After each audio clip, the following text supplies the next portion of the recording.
আমি এখান থেকে মাননীয় প্রধান উপদেষ্টার উদ্দেশ্যে বলতে চাই,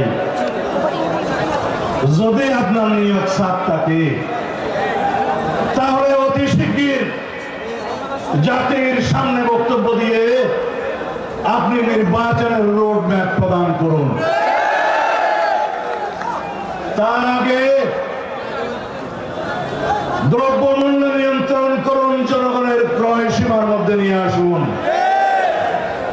আপনার কিছু উপদেষ্টা আছে যারা জনগণের পালস বোঝে না, নাড়ি বোঝে না।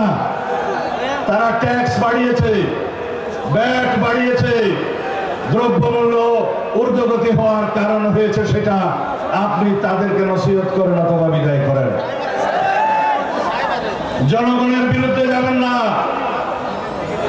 জুলাই গণ অভ্যুত্থানের জন আকাঙ্ক্ষা এবং প্রত্যাশা হচ্ছে সকল মানুষের জনজীবন স্বস্তিকর হবে, আরাম, তাদেরকে আর নাবিশ্বাস উঠাবে না।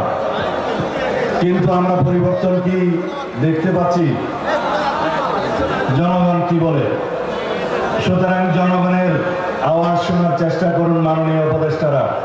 প্রতিনিয়ত বাংলাদেশের মানুষের সামনে সংস্কার শব্দটিকে একটি খেলনার বস্তুতে রূপান্তরিত করবেন না।